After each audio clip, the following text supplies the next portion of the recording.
Magandang araw ulit, Pilipinas!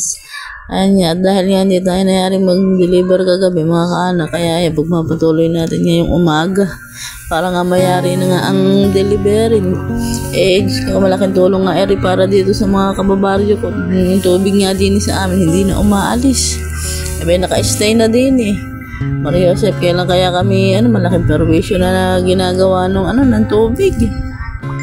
Lahat ng ng hanap buhay hindi magawa ng maayos. Pero nasabi na nga ako sa tiyahin ko kay mama ko sa pagpasok ko niya, kasi doon naman ako magsisimulang mag-deliver sa gawin ng pinapasukan niya.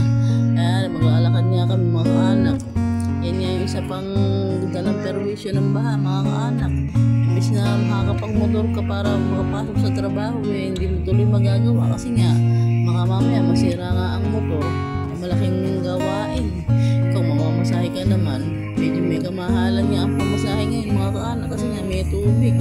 Kaya yan, no choice nga tayo mga kaanak kundi maglalakad. Napakasakit na pa talaga kung makausay na may mga nakakaranas nga rin kung sa ibang lugar nararanasan nyo. Alam nyo yung pakiramdam, pero kung hindi nararanasan huwag nyo nang naihisin mga kaanak. At hindi masarap sa pakiramdam. Napakahirap talaga maglakad, lalo na pag may tubig na ganyan. Napakalaking perwisyo na nga. So, dati hindi talaga ganyan dito sa lugar namin. Ewan kung bakit nagkaganyan ngayon. Pati pag-aaral ng mga estudyante na aantala kasi nga dahil sa tubig. Pero nakakapasok sila ngayon, kaya lang hindi nga mapapasok yung mga bata kasi nga napakataas pa nga ng tubig dito yung meron ditong parte na hindi na walang tubig, pero naman katulad dito sa amin na malalim pa ang tubig. Diyos ko, dito sa amin napakalawak ng ng lalakaran ng tubig, kaya imbis talaga makakapamasahe ka hindi, ala. Tapos yun nga, yung bata nga nakakatawa nga at pinulot niya daw yung mga video ko, kaya sige nga ako mamaya panoorin mo yung sarili mo. Kumuhay ka ako sa vlog, kaya ayan, kaway-kaway lang yung baby na yan mga kaanak. Manood ka lang ng manood para makita mo yung sarili mo.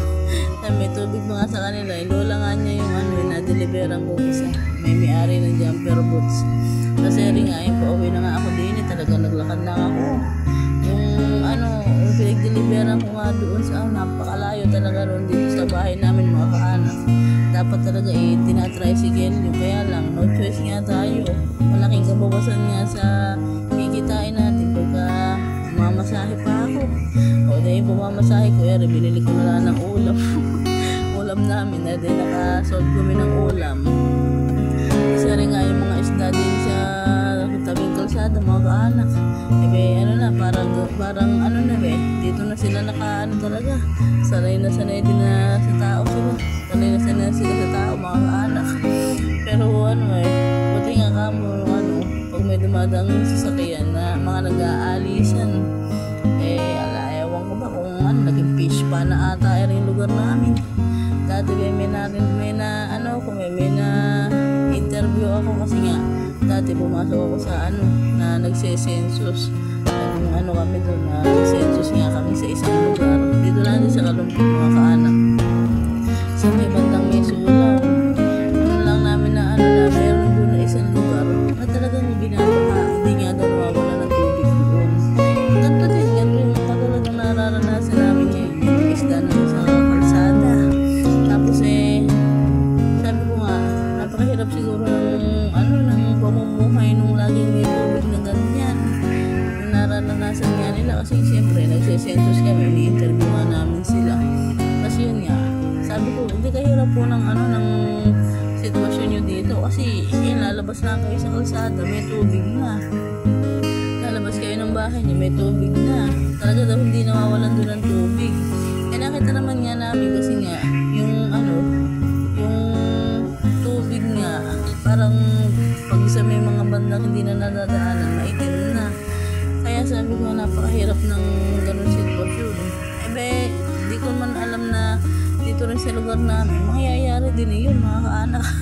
Halos gano'n na rin ang kung ano yung nararanasan nila doon sa may gawing may sulaw sa Nabong o sino yung nakakaalam nun. Ganon din ang nararanasan dito sa amin ngayon. Kaya sabi ko, nararanasan ko na nga yung mga ini-interview ko noon nung nagsisensus ako. Nararanasan ko na ngayon yung sinasabi nilang mahirap talaga. Sabi ko nga, sana nga magawa na ng paraan yung sa may diki dito sa may ilog para kahit pa paano, hindi na bumabaha.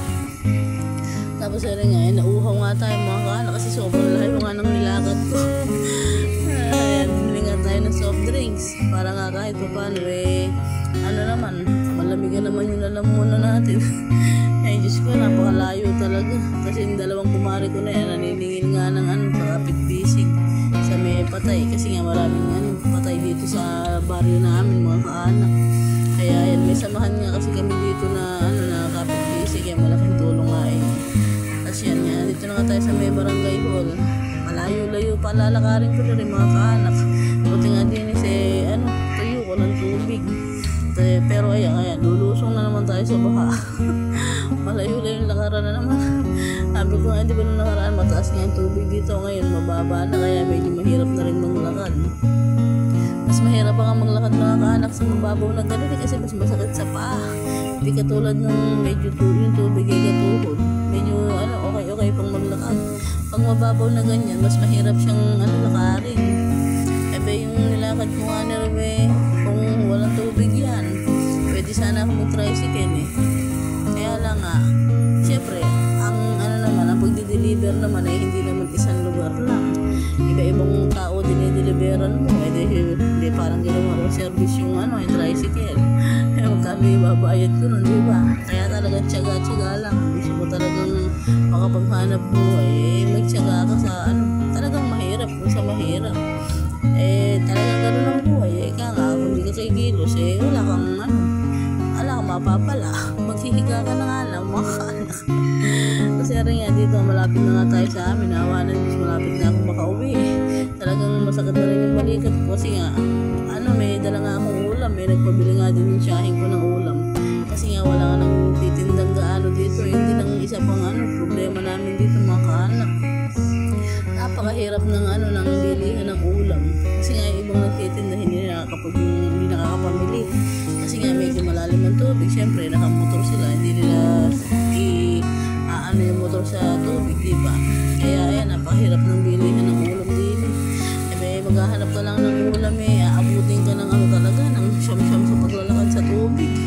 Kaya nga namin, yung nakuha namin yung relief na sardinas, mga kaanak, ubos na inuulam namin na nakakara kasi nga kung mataas ang tubig wala talaga nagtitinda ng ulam. Kasi nga medyo malapit-lapit na nga tayo din, naglalakad na nga ako. Sabi ko nga si Sidro kasi iniwanan ko lang sa mga anak ko, pero nandun naman si nanay kaya okay lang. Kasi nga kung di ako magdi-deliver sayang naman ang kita. Napakasarap naman nung kahit pa paano kumikita ka, diba mga kaanak. Tsaka ngayon mabili nga yung jumper boots dito sa amin mga kaanak, yung botang kasi nga ayan dahil nga sa tubig parang ganito na nga ang mangyayari sa amin. Hindi na kami iwanan ng tubig nere sa may bandang hanggang nga tuyo ng araw mga kaanak dito sa amin sabi ko nga nagturukuhan nga yung mga tao dito para ako na ilipat na yung magulang dito sa kalumpit. Kasi nga talagang hindi na talaga tutuyo tubig. Malaking perwisyo na ang nagagawa nito. Lahat ng kabuhayan nga din yung mga anak ay apektado.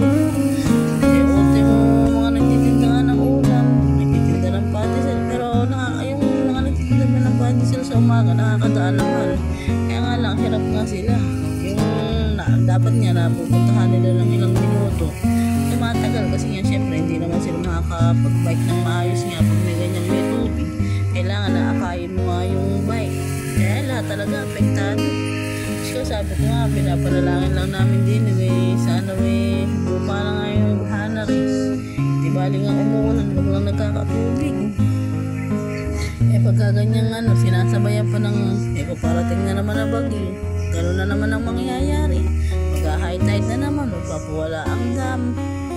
Ayun na naman, yung tubig na naman dito, tiyak. hanggang sa sasanayin mo na lang yung sarili mo na gano'n ang nangyayari lagi. Sana naman ma-action na nga yung, di ba nga may flood control nga na sinasabing inaano yung gobyerno sa nangyayari ngayon sa sa mundo dapat nga maayos na yung yung mga ganyang kalamidad. Napakadami nga na nangyayari tapos nga pagawin nga natin. Ay mga tiyahin ko nga kahit na may tubig yan, dire-diretso lang ang maritesan mga kaanak.